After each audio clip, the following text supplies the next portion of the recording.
So do you want to play High School Musical or Girls' Life Sleepover Party? Al, those games are absolutely ridiculous. What you want to do is you want to get some of this.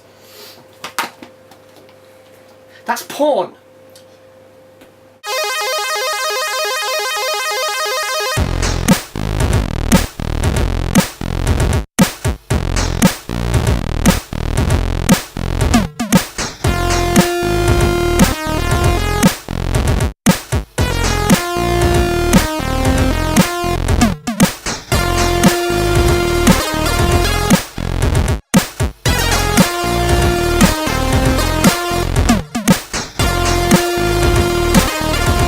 Hey everybody, welcome to the second episode of Console Shot. I'm Trev.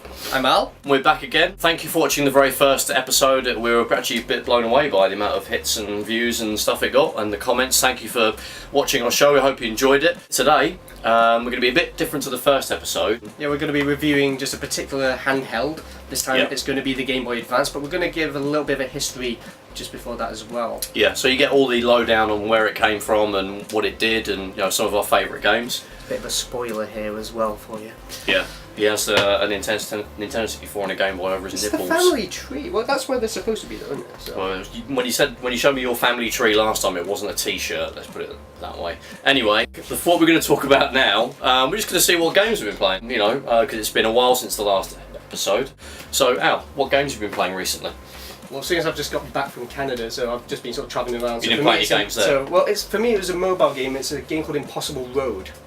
All right. Have you ever heard of that one? No. It's some kind of road building game. Not road building game. No, it's like it's kind of like a roller coaster type thing where you just got a road that's just all squiggly, and you just control the ball that goes along it, and it is almost impossible to actually keep it on that thing. Like Marble Madness or something. A little bit, but the ball will actually jump. You can skip bits of the road, and you go through checkpoints, and that's how you score. And it's just crazy addictive.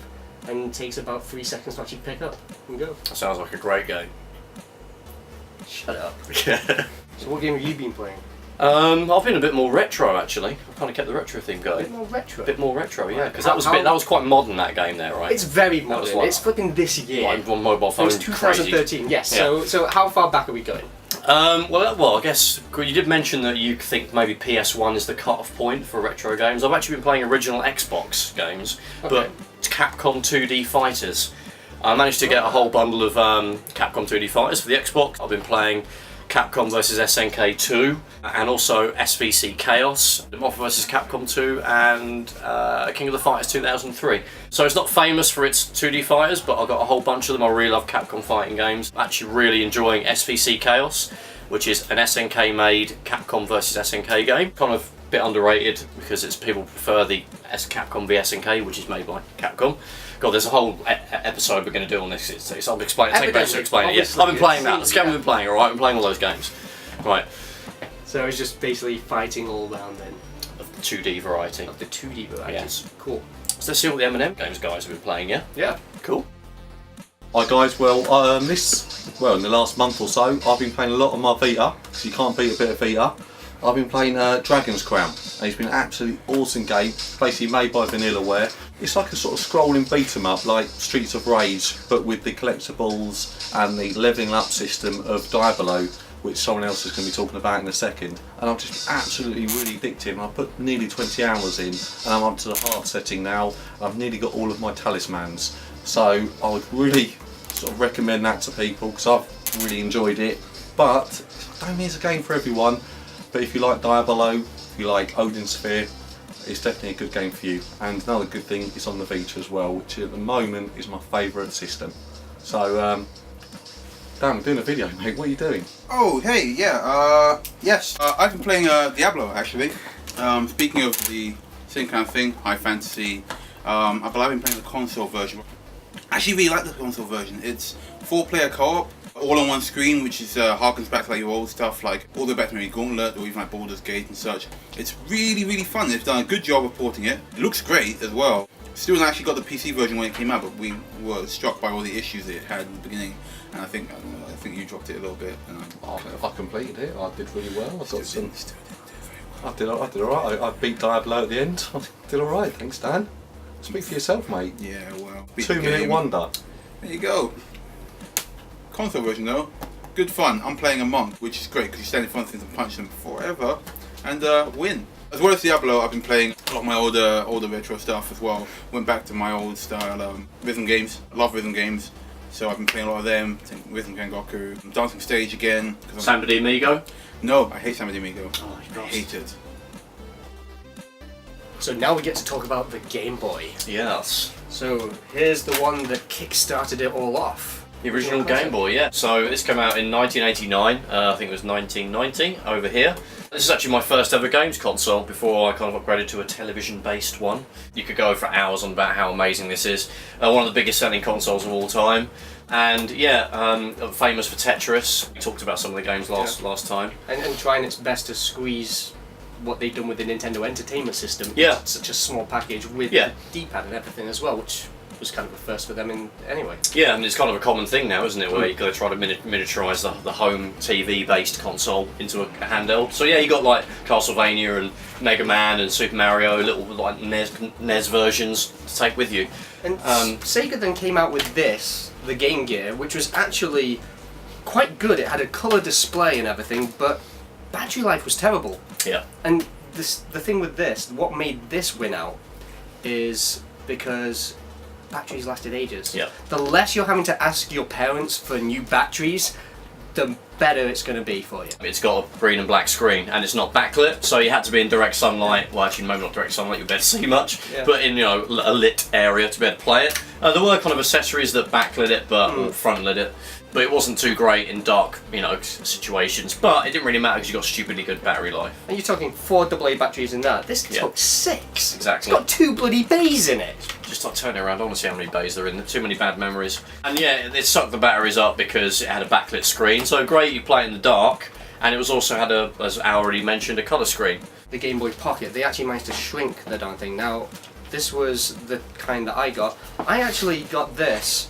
But did you ever get one of these? No, I actually just had the original. How much did they retail at?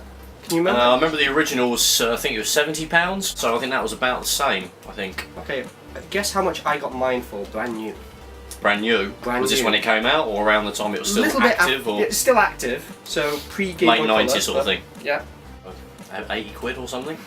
I opened a bank account with Halifax for a £10 deposit, just to open the account, and then for an extra 15, got one of these. I loved this darn thing. And then my dad made me lend it to my sister. Wait, Al, let me put my arm on your shoulder while you say this, because this is quite bad. Go on, Al. She broke the screen. Say it again. She broke the screen! She broke the screen! Right. Does that feel good? And mine was the same colour, and I missed this thing. Sorry, I'll have to. That was just really such a sob story. Can we put some like footage? We'll put some like audio of like violins playing or something. I need a minute. Yeah. So Al's just going to go over there and console himself. He's sort of stroking the put the Game Boy down, Al. Put it down, not down there. Take it out of your pants. Out of your pants. Right, we're going to have to cut it. So that was the Game Boy Pocket. We've also then ended up getting the Game Boy Color, which is a bit thicker, but came with colour. Yeah, it was kind of a weird one though, wasn't it? Because it didn't really have. It was only around for a couple of years, and it was still not backlit. It was compatible. It was backwards compatible. Tried to improve the palette. Yeah, and we have obviously different variations of colours, like there was with the original Game Boy and the Pocket. And yeah, but it had a slightly faster processor. I think the screen was compared to the Pocket, which had the larger screen. They're about. Actually, the Game Boy Pocket's got a larger screen. I think the classic games got about 4 different colours out of the palette or something like that. It was like the Super Game Boy, which is the accessory for the SNES that let you play Game Boy games on the TV. That kind of added colour, but not really like a Game Gear game has colour. But then you did have colour, like dedicated games. Like yeah, exactly. For just that particular. And they wouldn't run on the pre. Or some of them would be a regular Game Boy game, but it would have an actual proper palette. It was kind of a lot of weird variations and things like that. And that came out about a month after I got my Pocket. I was going again. Ow, professional. Okay, I'm sorry. Right. So, after that, that's when we moved on to the Advance. So this was kind of rumoured for a while, wasn't it? Everyone was like, when are you going to make a colour Game Boy? And I don't mean Game Boy Color, I mean actual sort of real full colour backlit screen. And actually, Dan knows what the code name for this bad boy was. Yeah, originally it was known as the Project Atlantis. Project Atlantis. And why do you think it was called that, Dan? Because they put it underwater. Yeah, it was underwater in a secret manner, which is like Atlantis, isn't it? Nintendo were quite lame with their code names, aren't they? Like Project Reality for the N64, and what was the GameCube? Was it Dolphin. Yeah. Yeah. Wasn't there one that was like Revolution? Wasn't that the That was the Wii. Yeah, That Nintendo was actually Revolution. a better one. That was actually almost better than the console's actual name. Exactly. I mean, Revolution, Wii. So yes, this is the first version of the Game Boy Advance, and it was a big step forward in terms of like processing power. It did have a full colour screen, but what was the issue with the full colour screen on this? There were no backlight. Yeah. You couldn't see the darn thing. So it was no more advanced in that sense than the original Game Boy, but it was colour. The controls were at the side, like no more were they sat below. Yeah, it's more kind of like a Game Gear or a landscape orientation. So I guess in some ways it doesn't feel quite as cramped like a controller that you would have for a console. But yeah, I mean, it was now at a 32-bit processor, which is a huge improvement over the original Game Boy's 8-bit processor. But it kind of got games that were more like Super Nintendo sort of remakes, which is great because, you know, we all love the Super Nintendo. It was a fantastic console. But just like the original Game Boy, it got loads of variations, didn't it, as well? This is the first one. 2 AA batteries as well. But probably wouldn't recommend this if you're going to be getting a Game Boy Advance. I wouldn't really recommend it at all, really. So what did they go to from the first version? Well, then from the Game Boy Advance, we went to the Advance SP.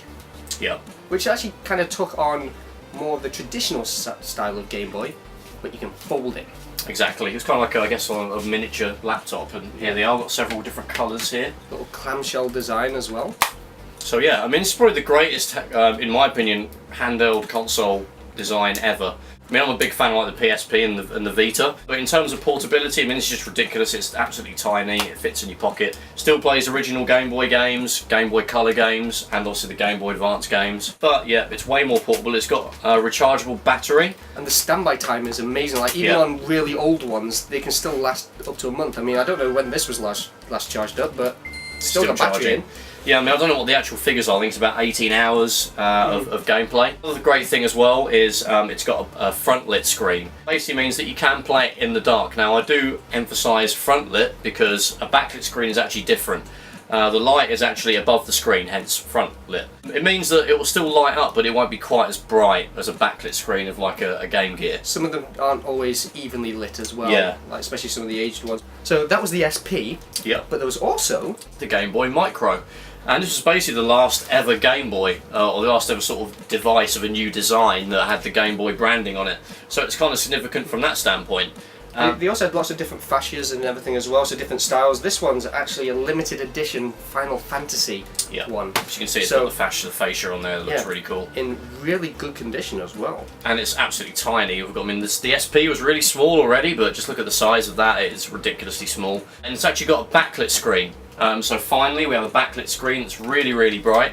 Just like really bright screens you get on the Game Gear and other handheld systems that it was kind of competing with. At the time you'd have had like the PSP was already out and the Nintendo DS. So we're looking at 2005 actually when the Micro came out. It's not even that much bigger than the cartridge. No. The only disadvantage really that I have is it doesn't play original Game Boy games or Game Boy Color games. Probably because it'd have, well, a Game Boy cartridge is nearly as big. It's bigger than the Micro, so it'll probably fall out or you'd knock it and cause damage, which would be quite disturbing. But yeah, it's got a headphone jack as well, of the normal variety, which is great. And the screen... I'm very excited about that, actually. It's probably the best thing about it. I like headphones. Well, I'm not big into headphones, but I just like to be able to listen to stuff. Without adapters? Yes. When you're in London, you kind of want to listen to something else other than people on the tube. You don't want to hear the background noise of screaming and like thing, and ambulances and things like that, shootings and all that sort of pleasant stuff. So that was the Game Boy Micro. That wasn't the only variation of the Game Boy that you can find. Yes, it was. Look, we've got the Game Boy, the Pocket, the Colour, the Advance, the SP, and then we've got the Micro. I mean, that was it. You would think so, yes, but only the layman would think that was where it ends. But there's actually this. But that's an SP. Yeah, it is. So what the hell is different with that compared to the SP? Let me tell you. So you can see the screen on there is the front lit model, which is what 90% of the Game Boy Advance SPs are, and you got the button there. What does the button there do, Al? So, well, it changes the brightness from on to off. Yeah, so you got that button there, it basically turns the screen on and off. So if you're outdoors, you could probably just have it off. Have it off. You just need it on all the time. I can't think of a time when you wouldn't have it on. That's a good point, really. So I think it's even worse than the original Game Boy, actually, isn't it? Yeah. Playing. But anyway. It's nice to have a button though. Like Yeah. If you want to preserve the battery a little bit, and it's quaint. It's a nice little quaint one, nice just little right in the one. middle. Right there, yeah. And so this looks presumably like the same Game Boy Advance, just It in a is red the same. shell. It's not. I'm going to tell you what it is. Okay. Basically, on the bottom here, you've got the model number, and this one says AGS 101. So this one must say AGS 001. AGS 001, so probably nothing too significant. But what it means is, if you've got a 101, you have a Game Boy Advance SP with a backlit screen. So if I turn it on, that's what it looks like. And if you turn the... As you can see... Wait. Yours was already on. What did you just do then? So the button here, I can change it from 2 different levels of brightness. So I can put it on just extremely bright to not quite as bright. And you can see the not quite as bright is already far more clearer than the older Game Boy Advance SP. So they basically took the screen off a Nintendo DS, made it a little bit smaller, the DS was out at this time, and put it into a Game Boy Advance SP. They're very hard to get. They were mainly released in the States, the AGS 101s. There was a limited release in Europe. I'm not even sure it even got to the UK. But it was very late in the Game Boy Advance life, literally the last year of it was a very small batch came out with these backlit screens. If you're after a Game Boy Advance, look out for the AGS 101 because you get the absolutely amazing backlit screen. You can play in pretty much any light unless you're literally sitting on the sun, which is probably not likely, but if you are, that's the only scenario when you might not want it, but it's awesome. I want that one. I want this one. Ow, yeah, I want that. And one with a headphone port in it too. No, ow. So that's an overview of all the different variations of all the models that came out from Nintendo. And now we're going to take a look at some of the games. For each of us, we're just going to pick out a game. We're going to talk about it a little bit and just, go through some of the memories of playing some of the great GBA games. Okay. Let's do it. So, Game Boy Advance, Trev. What's your favourite game on it then? My favourite game is Kirby's Nightmare in Dreamland. So, are you familiar with Kirby? Yeah, the little guy who goes and eats people and gets their powers. Yeah, and pink stuff kind of like, floating blue blob thing. First came out on the Game Boy. That's right, yeah. The first version was Kirby's Dreamland. But my favourite Kirby game is, actually on the NES, it's Kirby's Adventure, which came out after Kirby's Dreamland. Right. So it's kind of Kirby 2, but it's not. There was actually a Kirby Dreamland 2. But anyway, what I'm talking about Kirby's Nightmare in Dreamland is actually a remake of Kirby's Adventure on the NES for the Game Boy Advance. So he mentioned that the Game Boy Advance has a lot of remakes. Yeah. Like the NES classic games, as well as like the Super Nintendo games that got ported across. Were they just running out of ideas at this point? There were a lot of them, wasn't there? But it was kind of a point in time when we were kind of gagging to play like, SNES, NES classics on a handheld, actually, properly done by Nintendo, so it was great. I suppose those things were actually starting to become retro at that point. They were. That was when it kind of really started to take off with like, especially for the SNES and the older Nintendo systems. But yeah, it's got basically all the stuff that was in the NES version, all the same stages, all the same little mini games that are in there. But obviously the graphics have been increased. The graphics look really great. It just takes advantage of the palette and the extra graphical power of the Game Boy Advance. You can save your game, so you can save your progress all the way through. There's actually loads of extra stuff in there. There's extra sub-levels, there's extra mini-games. And if you're a Kirby fan, you should really check it out because it kind of goes back to where Kirby started off as a remake of that second ever Kirby game that was originally on the NES. So Kirby's Nightmare in Dreamland is my personal favourite. What about you, Al? So, well, I'm actually relatively new to the whole Game Boy Advance thing. I've only really had an Advance for about a year, so I've not really managed to explore that much into it. What did you have at the time then? Did you actually have a handheld or anything, or what were you playing in those days? Well, mine was my Game Boy Pocket. And like I said, my sister broke it. She broke my tent. Let's not go there again now. No. Stop it. Stop. But in terms of the Advance one, we've got Turtles. Excuse me, Ninja Turtles. Yes. As long as the game is about a turtle. So, why would it be? Ninja Turtle. Or a frog. Well, there's Frogger. That's a frog though, isn't it? That's, yeah. It's not a turtle in the slightest. That's amphibian. A completely different species. Same ballpark. Colour. So, carry on. Turtles. Yes. Ninja Turtles. So, Yeah, it brings back a lot of stuff from the Super Nintendo with like Turtles in Time, you know, Oh, or yes. Hyperstone Heist if you're Yeah. looking at the Mega Drive Genesis. It's like thing. scrolling sort of beat 'em up, right? Yeah, Yeah. but it actually takes place during a region of the 2003 cartoon series, so it actually ties in quite well to that whole cartoon. And that was a bit darker, wasn't it, than the It was, sort of 'cause it was- 80s to 90s TV series? It was more true to the original comics. Yeah. It was actually made by Mirage Studios, so it's Yeah. actually more official in that regard to the sort of the early 80s, sorry, well, mid to late 80s classic that everybody knows. And it was Konami. Was it Konami made that as well? Yeah. Who made Yeah. the Turtles in Time Yeah. and Hyperstone Heist? Yeah. But there's also some bits where they use Mode 7 graphics as well, so there's actually bits where you're going in the sewer, unlike the classics where it's still side on, you're actually just going head on down this entire sewer system. Pseudo So it's- 3D. Yeah, and it's actually really good. I was actually surprised by that. I wasn't expecting it in the slightest. But It's quite impressive for a handheld game, yeah. yeah, it was actually. I must have about 15 games from my advance, and there's only like 2 or 3 that I have that are worth playing. And Yeah, I mean, this it is got a actually lot one of of it them. got a lot of crap on it, unfortunately, Yeah. as well. I mean, but obviously, me and Al are big Teenage Mutant Ninja Turtles fans, so, and we've been crying out for a good Turtles game, which we haven't really had for about since probably that one. But the ones based on the 2003 series are really good. So if you're on Game Boy Advance and you do want to get into Turtles, that's definitely the series. It's probably the closest thing to Turtles in Time, which is the best Turtles game as well. So yeah, so that's me and Al. So let's see what Stu and Dan have as their favourite Game Boy Advance games. Hi guys, it's Stuart and Dan here now. Yo. This game I've got, it is Yu-Gi-Oh! World Championship 2004. It's a really bare game. No, means wait, good. no, it can't be a bear game. That means very. It's a very game. It's a very. That makes no sense, guys. Use ghetto language in an appropriate manner. Okay. There's training on that. I like this Breezy, game. breezy. It's really jank. Easy. No, what? Is that good? Yu-Gi-Oh! Is one of his favourite games. I think back in the day he actually rinsed it like on the train. Rinsed it. Completely rinsed it. Rinsed it. Is it like the old school Yu-Gi-Oh? Yeah, Like, basically you just get your little hands and you just battle various characters. And all these, there's no real story to it. It's just basically with the latest cards, which obviously weren't too many of them in 2004.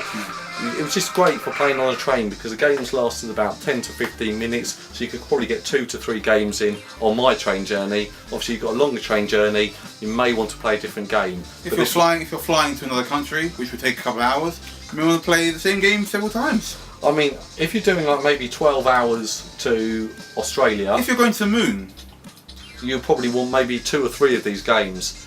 But 10 minutes a game, I don't know, you could probably do 48 games in a flight. what if you're To going to Australia. Alpha Centauri, mate? You're like bang on it. You'll finish the game. Not been to Alpha Centaurian. Oh, it's lovely this time of year. What's your game anyway, Dan? I can hear it in the background. I can hear it in the Here's background. one here. This is actually Risen Tengoku, also known as Risen Heaven, which I mentioned on last week's video. AGS 101.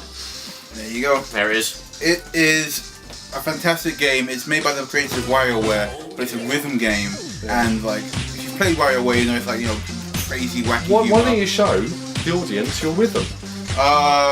No. Final Fantasy Tactics Advance. Love Final Fantasy Tactics Advance. Now that's a game that I can really play like for hours and hours on end. It's. I've got it on the PSP. Have you got? No, you've got Final Fantasy Advance. War of the Lions. That's right, but I've got Final Fantasy Advance, like actual, like advanced. It's more chibi styled. War of the Lions was actually the one on the PS1, but Advance is a whole new story. They actually did a sequel to it on the DS, which wasn't as good really. But like you had your own, you could make up your own like little mini stories and stuff. And I played that game for hours and hours, and then it was fantastic. Also, it's one of the first games, as well as Metroid Fusion, where you actually had a choice of how you wanted the screen coloring to be, depending on what kind of machine you're playing it on. Whether you're playing on the original Game Boy or the Game Boy SP with its backlight as well, or if you're playing it on the GameCube's Game Boy Advance adapter. Each one, there were 3 different settings, and you have better for each screen. That didn't really make much of a difference, really. It was a nice touch. It's a great game. It's definitely up there on my favourites. So I'd say Rhythm Tengoku. Astro Boy, that's a big one as well. We had that in last week. We did. Really good game. Yeah. Fantastic stuff. The storyline is bonkers, but whatever. Treasure, isn't it? Yeah, it's treasure. It's treasure. It's a boss rush game, and it's bonkers. But it's actually really good. Just one more for me. F-Zero. I remember playing that, and I actually used to play it multiplayer. And the first F-Zero game was absolutely, I thought it was really good. Smashing. Smashing. It was super smashing, great. Banging. Banging. Boomshank. Wasn't yank. Jank. Jank. Jank. It wasn't jank. It wasn't for Yanks either. No, it wasn't bear. Americans can't play bears. No.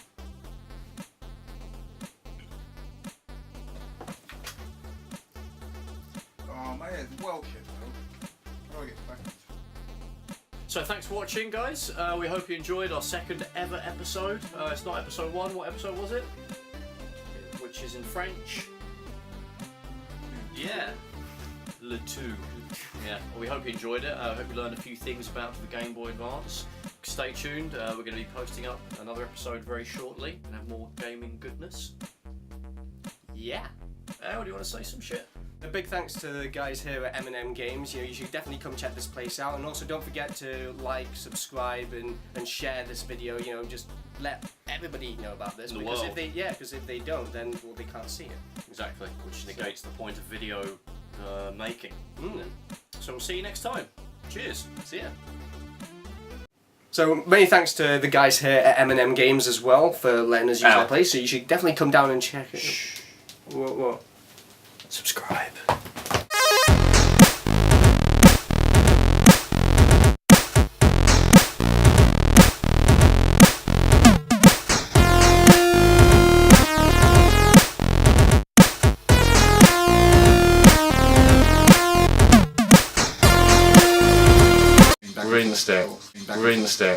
Rinse it.